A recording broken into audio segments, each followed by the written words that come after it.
Voy a entrar en materia directamente porque vamos bastante justos de tiempo. El tema de la familia, pues evidentemente, claro que es un objetivo a destruir. Es un objetivo a destruir por la revolución. Y cuando hablo de la revolución, lo he dicho en más de una ocasión, pero yo lo repito, creo que debemos considerarla como un proceso muy largo, con distintas etapas, que se van sucediendo y posibilitan la nueva edición del proceso revolucionario con distintos rostros. Pero a partir de la francesa, por no hablar de Lutero y todo lo que trae la Ilustración, pero si pusiéramos como fecha de arranque, por poner una, la Revolución Francesa, luego han venido toda una sucesión de revoluciones, las liberales, la marxista, toda es la misma, solo que van cambiando, como digo, matices, a veces importantes, otras veces no tanto, pero lo que subyace en todo el proceso revolucionario, que llega con claridad, por poner otro hito histórico, hasta los años 60, la famosa revolución sexual o cultural de esa década, es todo lo mismo. Y curiosamente, lo que se puede observar en todo el proceso, desde la francesa hasta la actualidad, es que la familia es el objetivo prioritario. El matrimonio y la familia, la vida y la familia. Cada vez se ha ido radicalizando más el proceso, pero es que ya en la Francia revolucionaria se salen de la era cristiana, la familia ya es perseguida entonces, por supuesto empiezan a introducir una legislación contraria. Voy a centrarme en el caso español, que es de lo que se trata hoy, y durante el siglo XIX, en las revoluciones liberales, vemos cómo sistemáticamente piden dos cosas. ¿Quiénes, antes de entrar en materia, quiénes están moviendo ese proceso revolucionario? Pues aquellas dos fuerzas que Franco incluyó en un mismo grupo a la hora de crear el tribunal que la reprimiera: masonería, por un lado, comunismo, por el otro. León XIII ya dice que son perfectamente afines y que tienen idénticos propósitos. Y desde luego, lo he repetido, pero creo que no sobra decirlo, se trata, en definitiva, también citando a León XIII en Humanum Genus, de destruir hasta sus cimientos todo el orden religioso y civil creado por el cristianismo. Si se trata de lograr eso, pues evidentemente hay que empezar por la familia. ¿Por qué la familia es algo tan sensible o tan importante como gran victoria a conseguir por las fuerzas revolucionarias? Pues hay definiciones muy breves, pero que nos pueden servir como punto de apoyo para arrancar. Yo creo que a los que estamos aquí no se nos oculta la importancia que tiene en la sociedad que haya familias fuertes y que siga existiendo la institución familiar, la auténtica familia, claro. Pero de todas formas, yendo simplemente al catecismo de la Iglesia Católica, en el punto 2207 nos dice que la familia es la célula original de la vida social. Esa sociedad natural donde el hombre y la mujer son llamados al don de sí en el amor y en el don de la vida. Nada menos. La célula original de la vida social. Hay muchísima doctrina pontificia en relación con la familia. Precisamente cuanto más atacada ha sido en los últimos 2 siglos, más documentación vamos a encontrar al respecto. Pero por no salirme y perderme en el hilo que tengo que continuar, sigo con el catecismo, donde también leemos: sin familias fuertes en la comunión y estables en el compromiso, los pueblos se debilitan. ¿De qué se trata entonces? De debilitar a los pueblos. Y naturalmente siempre en un sentido espiritual. Estamos en una revolución que ha buscado siempre, desde la francesa hasta la actual, hoy se ve más claramente incluso, establecer o conseguir llevar a culminación un proyecto de dominio universal. La masonería fue una internacional. Realmente es la primera gran internacional, porque nace en Inglaterra en el siglo XVIII, pero se ha extendido por todo el continente europeo, incluyendo los países católicos. A mediados del siglo XVIII ya tenemos condenas pontificias, Clemente XII, Benedicto XIV, y ya no han parado durante todo el siglo XIX, seguimos encontrándolas, porque es una multinacional, o una internacional, mejor dicho. con un proyecto común, que es lo que aúna a todos los que se inician o dirigen, sobre todo, la secta. Una internacional es también el comunismo, nadie lo oculta, el socialismo lo es también, y beben en las mismas fuentes. El proyecto de disolución de la sociedad, el proyecto de disolución de la sociedad cristiana está igualmente fuerte y representado en el socialismo, en el comunismo, tanto como en la masonería. Parecen fuerzas diferentes, suele asociarse el concepto de masonería a una extracción más ilustrada, más burguesa. Supuestamente la Internacional Socialista o Comunista tendría una base más proletaria. Es mentira, porque en definitiva los dirigentes son de una extracción muy similar, cuando no son también masones, como lo han sido desde luego en el arranque de la revolución. Por ejemplo, en Rusia, 1917, la revolución que conocemos genéricamente como la rusa, tiene 3 etapas que se dan en un mismo año. Las 3 etapas, que son la etapa liberal, la socialista y la comunista, tienen un inicio masónico. En el caso de Kerensky, que es la etapa segunda de la revolución, es que preside un gobierno que es enteramente masónico, socialista, pero masónico, a la vez. No es nada incompatible, sino muy al contrario. Volviendo a la familia, ¿en qué se ha centrado el ataque? Principalmente contra la familia. Pues en algo que estudiamos conjuntamente cuando damos la asignatura de Doctrina Social de la Iglesia, vienen juntos un apartado y otro. Vida y familia. Primero la vida, la defensa de la vida es fundamental. Y se preguntarán por qué. Porque además, por ejemplo, en la ideología masónica, el hombre es el centro de adoración, es lo más elevado. ¿Por qué entonces, si el hombre es lo único digno de adoración, como llegó a decir Rodríguez Zapatero, por qué su dignidad se menoscaba, se destruye por completo dentro de la secta? Porque claro, si el derecho a la vida no existe, la dignidad del hombre se cae. Si Dios sale de la ecuación, no hay dignidad del hombre posible. Sería la criatura más evolucionada, pero algo parecido a un primate que ha llegado más lejos que ninguno. Dios es imprescindible para entender cuál es la dignidad auténtica del hombre. Y en cuanto a la vida, es curioso que el ataque haya ido tan dirigido contra ella, sobre todo en las últimas etapas revolucionarias, concretamente a partir de los años 60, con la revolución sexual que empieza en los Estados Unidos, Europa también, en la universidad. Y aquí no voy a entrar en la escuela de Frankfurt, que ya he tratado en otras conferencias, pero es que esa etapa es fundamental para entender el asalto a la vida humana. Hay un precedente claro en Rusia, porque ya en el año 20, es decir, habían transcurrido solamente 3 años desde el triunfo de la revolución allí, en la Unión Soviética se legaliza por primera vez en país alguno el aborto. Que el aborto es libre y gratuito en la Unión Soviética desde 1920, con mucha anterioridad, con mucha antelación a las legalizaciones que vendrán después. ¿Por qué ese ataque a la vida? Estaba preguntándome de forma retórica.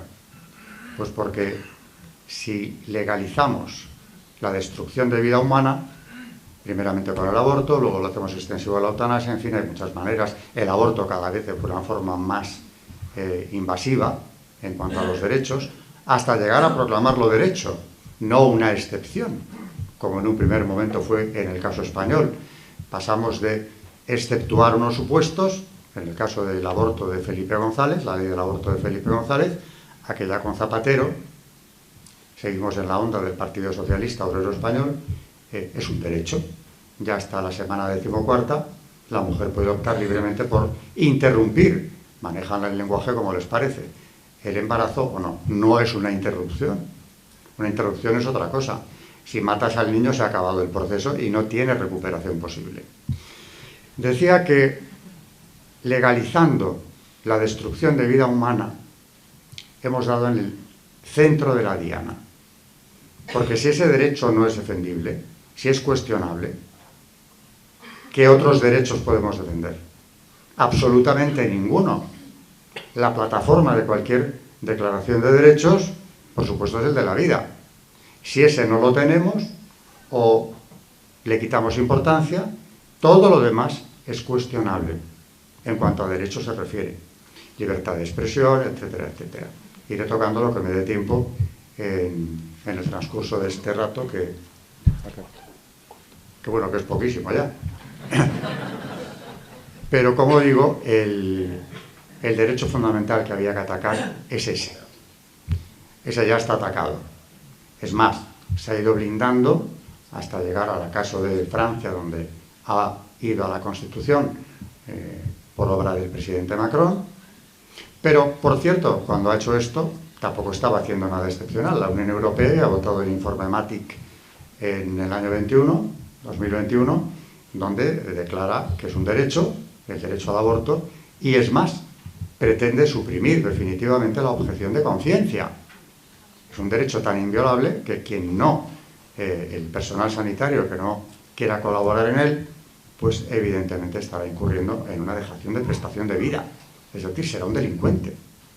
Así que ya por delante la Unión Europea, hábil colaboradora en todos estos procesos revolucionarios, sobre todo en los últimos tiempos, para implantar esa tiranía final, había ido por delante de Macron. ¿Qué tiene que ver todo esto con el proyecto cuyos autores ya he identificado en un momento? Pues que nunca se han apartado del proyecto en cuestión. En el caso de Macron, Macron está agradecidísimo, y lo ha expresado de una y mil veces y de muchas formas, al Gran Oriente de Francia.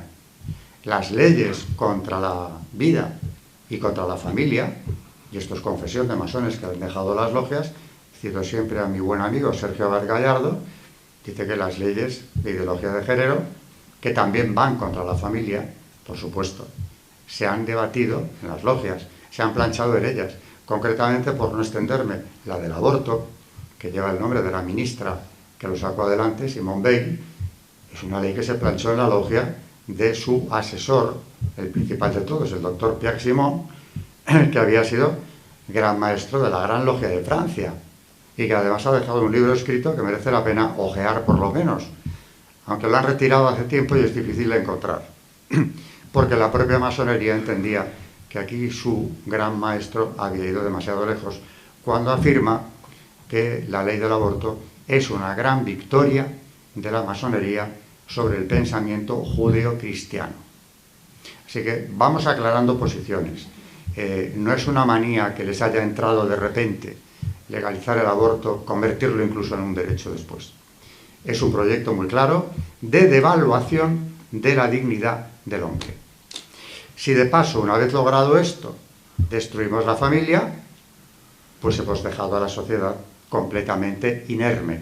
Como nos dice el catecismo, una sociedad de familias fuertes es una sociedad fuerte. Lo contrario, pues es lo que trae.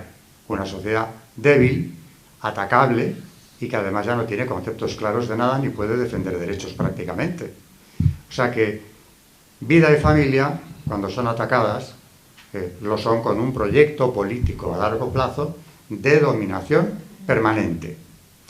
Así que la sociedad resiste cuando resiste a la familia, y cuando no, pues no lo hace, o es muy difícil que lo haga. Como he venido a ceñirme al caso español y muy concretamente a partir de la transición hasta ahora, empiezo con una cita de Francisco Franco en 1971, año jubilar jacobeo. En la ofrenda al apóstol, Franco dice que reza, pide además que recemos, o que rezaran los españoles de entonces, para que España se salve de la invasión materialista que trata de terminar con el orden espiritual de nuestro tiempo. Palabras casi textuales de aquella cita. Invasión materialista, es decir, la supresión de lo espiritual. Y desde una óptica materialista podemos justificarlo casi todo, evidentemente, desde el hedonismo hasta la propia elección de la persona según el libre arbitrio de cada uno. De ahí que tengamos infinidad de géneros ya definidos, y vaya usted a tocar eso. Es lo más sagrado, porque luego los artífices de esta ingeniería social son terriblemente dogmáticos e intolerantes. No admiten libertad de expresión. Antes de entrar en el caso español, y con esto ya no voy a referirme más que a él, quiero traer aquí a colación lo que va a hacer 2 años. La relatora de Naciones Unidas, nada menos que para la libertad de expresión, Irene Khan, en agosto del 23, elabora un informe en el que dice que los estados y también los propietarios de las empresas que controlan las redes sociales deben tener mucho cuidado en limitar las expresiones excesivamente tradicionales en relación con la vida, la familia y el género. La que tiene por misión, por el cargo, que defender la libertad de expresión, añadiendo que quienes expresen opiniones excesivamente conservadoras, es decir, quienes defiendan vida de familia, están incurriendo en un delito de odio y además están incurriendo en un delito de atropello de los derechos de los grupos transgénero, etcétera, que no se sienten conformes con lo que la biología les dio, incluso en un ataque contra la mujer. Todo esto lo dice ella. Es decir, que desde Naciones Unidas, porque el informe lo publica el organismo en cuestión, estamos viendo algo que ya, por cierto, no es la primera en decirlo. Hillary Clinton en 2015, en la cumbre de Mujeres en el Mundo, dice que los gobiernos deberían utilizar su poder coercitivo para redefinir los dogmas religiosos. Y esto es interesante tenerlo en cuenta, porque no son declaraciones de perturbados mentales, aunque podemos tener sobre ellos la opinión que queramos, y yo creo que aquí no faltan elementos objetivos. Es que estos personajes tienen poder, han tenido muchas veces el poder político y lo pueden volver a alcanzar, y tienen un poder mediático impresionante, todo el que les da la fuerza del organismo en el que están inscritos. O sea que no nos enfrentamos con un enemigo más o menos desprovisto de armamento, lo tiene y fuerte. En vísperas de la Constitución, de la que aquí se hablaba a primera hora, y por cierto, con brillantez, quiero felicitar a quien me ha antecedido aquí en esta tribuna, ¿no? A Fernando Paz, porque ha hecho una exposición sobre el proyecto constitucional, el régimen del 78 y lo que ha traído. Voy a centrarme en un aspecto que tiene que ver con lo espiritual, porque aquí la gran batalla es la espiritual, es algo que si alguien me ha oído hablar de temas similares en ocasiones anteriores, sabrá que yo siempre insisto en que estamos en un combate espiritual. Y si sacamos esta lucha del contexto espiritual, no entenderemos absolutamente nada. Como estamos en una batalla espiritual, y por eso, antes de continuar, quiero llamar a la esperanza una vez más, porque esa batalla, ese combate espiritual, ya sabemos no quién lo va a ganar, sino quién lo ha ganado ya, por negros que parezcan los tiempos en los que estamos.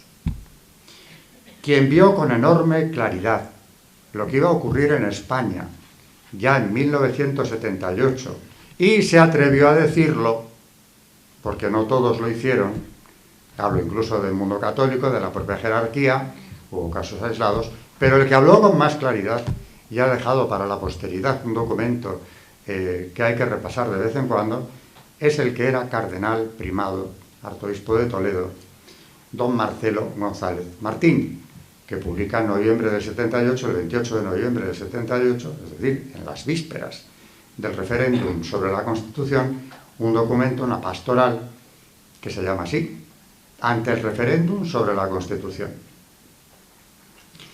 Lo primero que denuncia es que en esta Constitución la ley natural ha sido excluida. No hay ninguna referencia a Dios. Si la ley natural sale del contexto, esto luego lo desarrolla bastante a fondo en el Parlamento alemán Benedicto XVI, años más tarde, estamos sometidos a cualquier arbitrariedad. Y citaba a San Agustín, en aquella ocasión, Benedicto XVI, diciendo que quita el derecho y el Estado se convierte simplemente en una banda de bandidos. Tenemos pruebas fehacientes de que es así. En cuanto el derecho natural no existe, no hay una instancia superior que regule la ley, vamos hacia la banda de bandidos que conocemos todos perfectamente. Y no solo en España, por supuesto. Así que denuncia la omisión real y no solo nominal de toda referencia a Dios y a su ley, porque en el momento en que esa ley desaparece puede venir cualquier cosa. Dice textualmente: la falta de referencia, principio de la cita, a los principios supremos de la ley natural o divina, trae una sociedad civil totalmente inerme. La orientación moral de las leyes y actos de gobierno queda a merced de los poderes públicos turnantes. Esto, combinado con las ambigüedades introducidas en el texto constitucional, puede convertirlo fácilmente en manos de los sucesivos poderes públicos en salvoconducto para agresiones legalizadas contra derechos inalienables del hombre. ¿Quién puede discutir esto hoy? Esa ambigüedad, ese suprimir a Dios y su ley natural nos ha traído la situación en la que estamos. Claro que también habría que conectar esto, lo que estoy leyendo, sobre la carta de don Marcelo, con el contexto internacional, porque evidentemente España es víctima de un proceso mundial, internacional, donde por delante y antes de que Franco muriese ya estaba en marcha el proceso revolucionario en su etapa de los años 60, la etapa más disolvente que la revolución ha conocido. De ahí vienen las leyes de género, los mal llamados nuevos derechos, que también Benedicto XVI calificó de derechos no, sino de la expresión de simples deseos egoístas que carecen de fundamento en la verdadera naturaleza humana. Pero eso no es un problema español. España lo que pasa es que está sometida, inscrita, dirigida desde todo ese entramado internacional que dicta a nuestros gobernantes lo que tienen que hacer, y estos cumplen gustosísimos. Pero no es una idea española, no es un problema español, exclusivamente español. Aunque aquí estamos hablando de lo que nos afecta a nosotros de forma más directa. Luego habla de que la juventud española caerá indebidamente en manos de las oligarquías de partidos políticos. Ya llama la atención sobre lo que puede ocurrir, y ocurrió con la juventud. Yo ya he hablado aquí también, en este mismo sitio, de la situación trágica en la que se encuentra la juventud española hoy, porque ha sido marginada y yo creo que se puede decir que incluso perseguida, de una forma más o menos sutil, pero legal, que impide que cumplan su designio, que desarrollen sus capacidades, que encuentren su sitio en la renovación también de la sociedad, hasta lograr lo que se ha calificado ya de suicidio demográfico.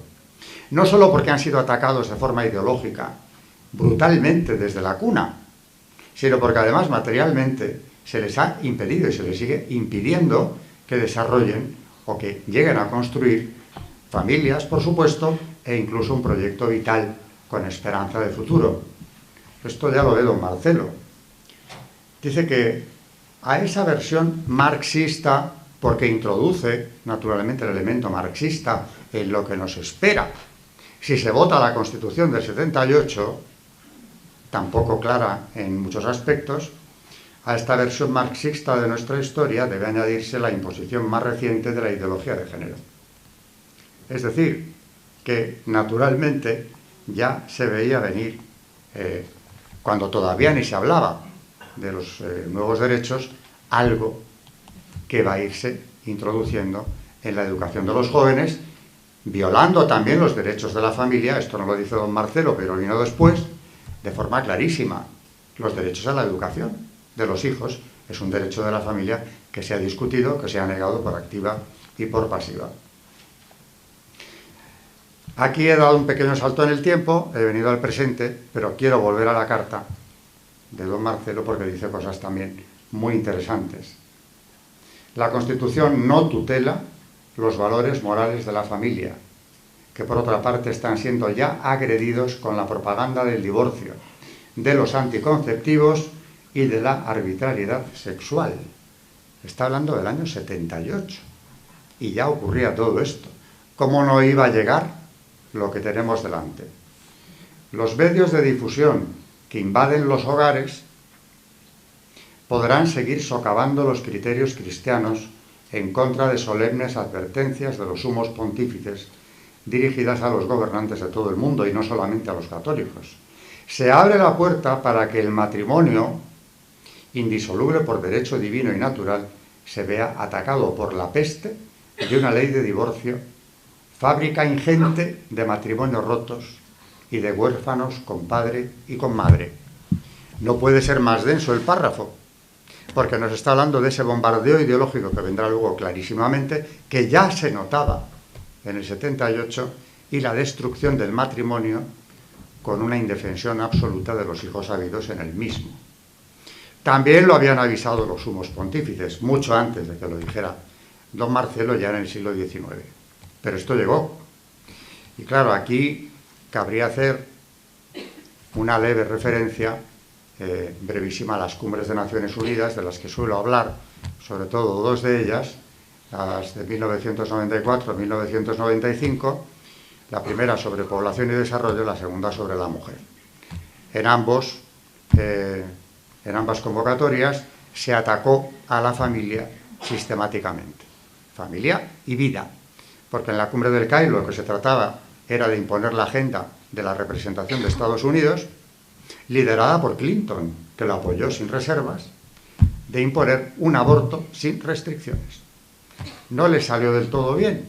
Algunas cosas le salieron por donde no esperaban, como la intervención de la primera ministra pakistaní, de la que esperaban mucho, porque una mujer del mundo islámico, progresista, de izquierdas y dedicada a la política, esperaban que fuera feminista y hiciera un discurso en la dirección que ellos querían. Hizo todo lo contrario. Pero aparte de eso, los países del tercer mundo que se sabían objeto de las políticas que querían imponerles, se pusieron en bloque en contra.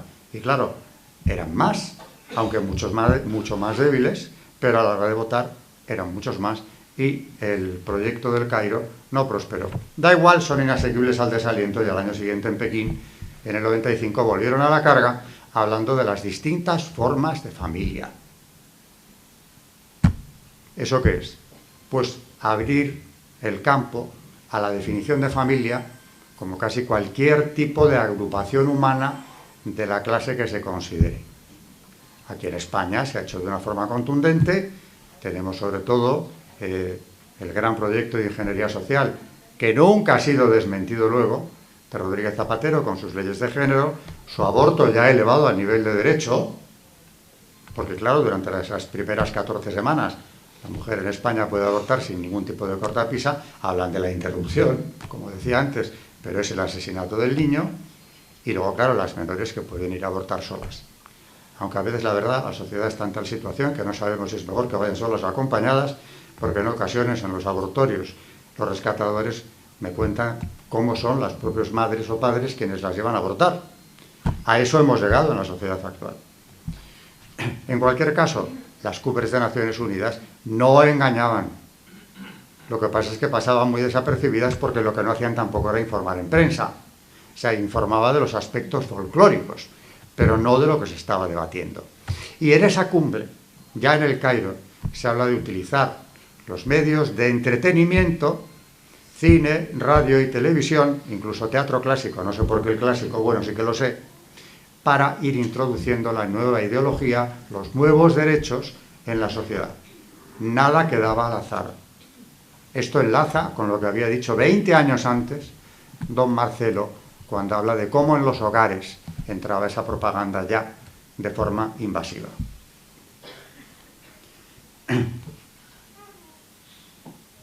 El divorcio no tardó en llegar.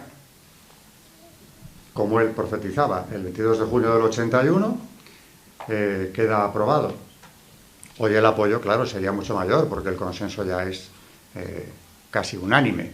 En el tema del aborto tampoco la cosa es muy distinta, porque si bien es cierto que el PSOE va por delante, y ahí vemos ese elemento marxista que han denunciado los papas, que ha denunciado el propio don Marcelo, de ataque a la familia y a la vida, inclusive. Pero es que el PSOE va por delante. En la transición hay algo que deberíamos subrayar. Cuando se legalizan los partidos socialista y comunista, no solo se legalizan, se trae a los dirigentes que estaban en el exilio y habían sido protagonistas de primera fila durante la Guerra Civil, concretamente comunistas, Santiago Carrillo y la Pasionaria.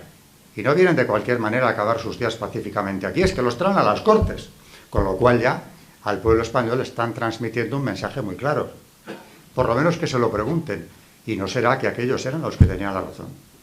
Porque han vuelto con todos los honores. Así que eso queda ahí. Y en cuanto al marxismo, pues sí, evidentemente, la batalla contra la vida y contra la familia la ha protagonizado el Partido Socialista Obrero Español de manera más radical cada vez, hasta que ya casi Felipe González puede parecer un conservador, homologable al Partido Popular.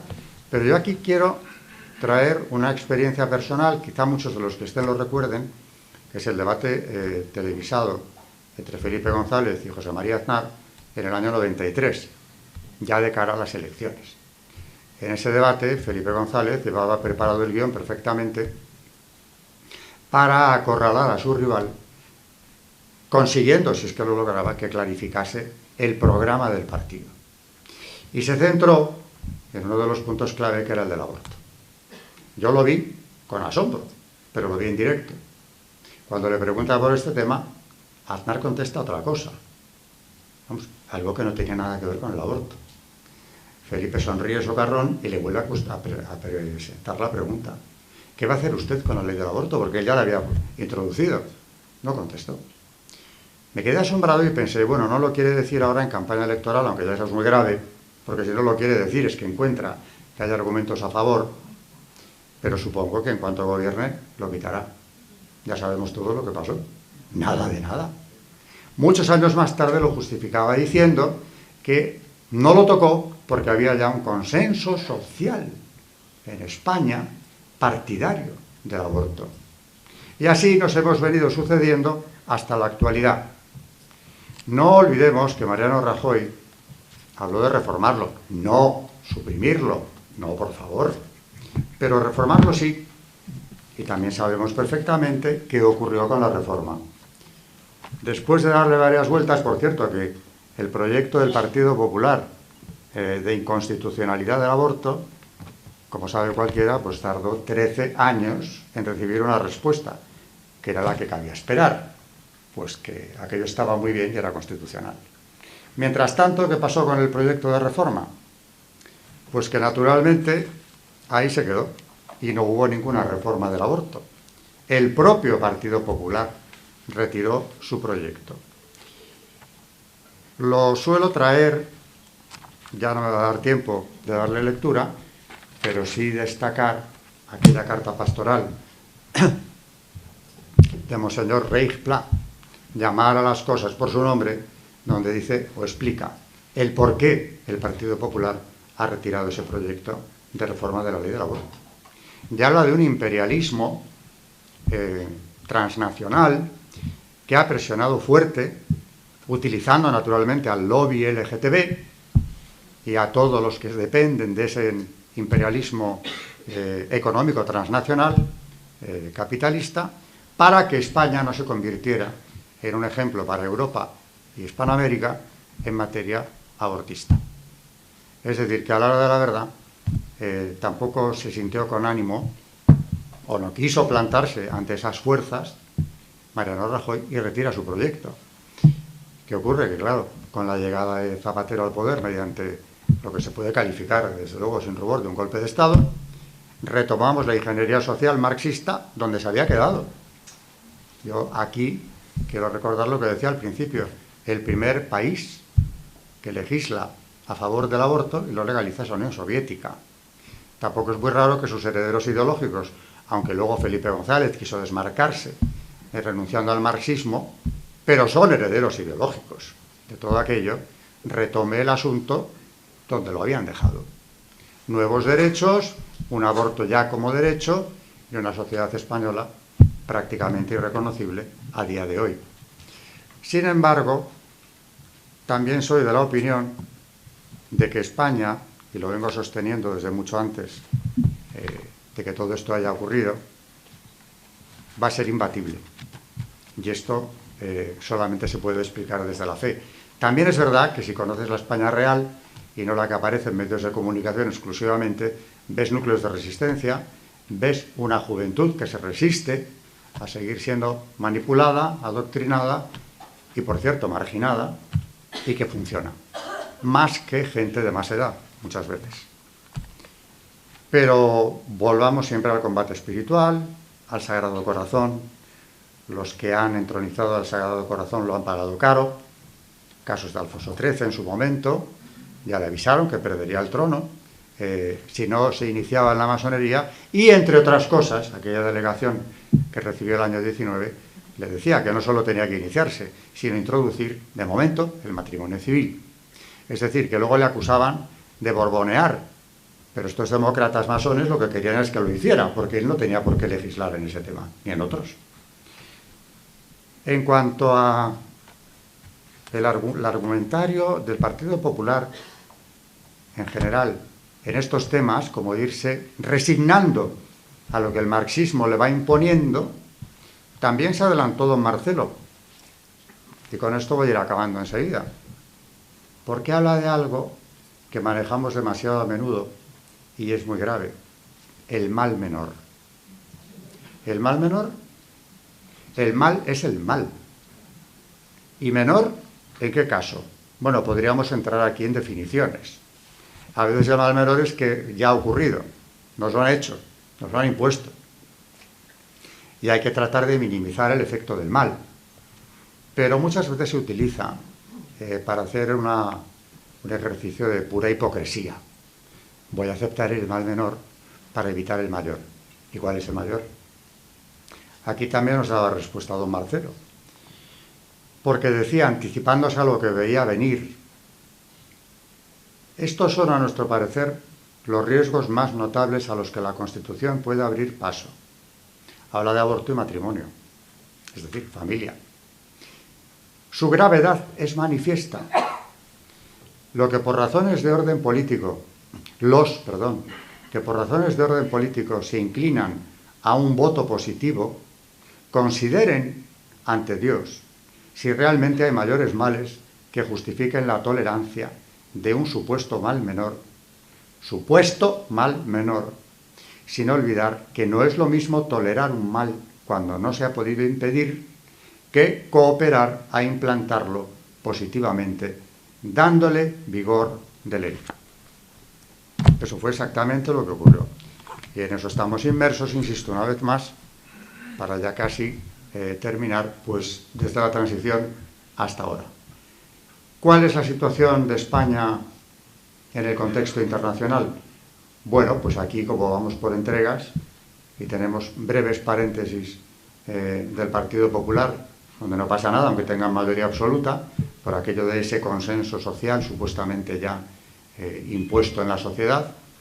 Nos deberían explicar qué fuentes han manejado para descubrir ese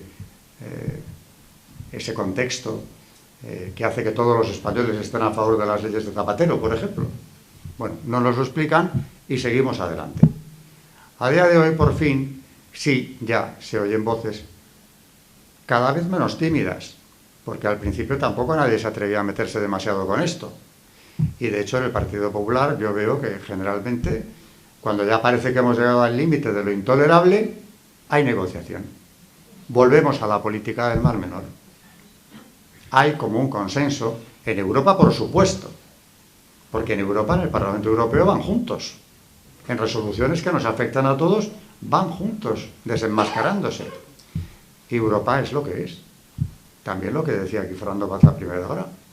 Es un proyecto político que trata de imponer, naturalmente, un supraestado, digamos, aquello de la nación de naciones, pero convertido a una escala mucho mayor, en algo tan difuso como un continente sometido a algo nada democrático, como serían esos equilibrios de poder de Bruselas o donde quieran poner la capital, que nos impondría, naturalmente, todo lo que están intentando imponernos desde Naciones Unidas y demás organizaciones. No gubernamentales muchas veces. Por ejemplo, es impresionante, pero el poder que tiene una organización como Planned Parenthood en Estados Unidos y en la Unión Europea es increíble, pero es que opera como un organismo político y tiene todo el apoyo político y toda la financiación que quiera recibir, cuando es una organización dedicada únicamente ¿A qué? A suprimir vidas. Por más que hable de asesoría, de educación de la juventud, en materia sexual, eso ya lo hacen también en los colegios, en las escuelas, inclusive concertadas muchas veces, por aquello de sobrevivir, volvemos al mal menor. Aquí es difícil que alguien se plante en serio, y también eso ha contribuido en parte al deterioro de la moral pública y del discurso político que tenemos que resistir, pero es lo que hay. De manera que esto nos afecta a todos. Lo que pasa en Europa, claro que nos afecta a todos. Pero antes que nada, habría que resolver lo que pasa aquí. Y habría que llamar a la sociedad a tener en cuenta cuál ha sido el proceso, por lo menos meditar sobre lo que esto ha sido, lo que está en juego, el terreno que ya se ha perdido. Es difícil cuantificar en millones de vidas humanas cuántas se han perdido desde que se legalizó el aborto. Por cualquier vía de aborto, además, incluyendo el aborto químico, que es muy difícil de cuantificar. En el mundo y en España, exactamente igual. Y también, como decía en Evangelium Vitae Juan Pablo II, tan grave como la pérdida de tantas vidas inocentes, subrayaba siempre lo de inocentes porque no entraba en el debate de la pena de muerte. Vidas inocentes. Tan grave como esa pérdida es el hecho de que la sociedad, sometida a tales presiones, sea ya cada vez más incapaz de diferenciar el mal del bien. Y ese es un problema que también por vía de obra, porque la ley tiene un componente didáctico, y durante generaciones tendemos a identificar justicia con ley, legitimidad con ley. Y hay que dejar claro que hay una gran cantidad de leyes injustas, que carecen de legitimidad desde el punto de vista que se quiera analizar, incluso desde el democrático, y no digamos ya desde el punto de vista moral, y sobre todo desde el supremo, desde el de la fe. Luego, si habláramos para católicos exclusivamente, y aunque no lo hagamos, no puedes comulgar con las dos cosas. O estás conmigo o estás contra mí. No puedes aceptar el mal menor porque en política es lo que me conviene y ahora juego a unas cartas y luego juego a otras, despreciando el decálogo, pisoteándolo inclusive, para volver a utilizarlo cuando te conviene. Porque de eso habremos de ser juzgados. Algunos con más responsabilidad que otros. Pero en cualquier caso, yo también quiero acabar con un mensaje, como dije antes, esperanzador. Y es que el combate ya sabemos quién lo ha ganado. Dicho esto, todos tendremos nuestro juicio particular. Y según nuestros talentos se nos va a reclamar después.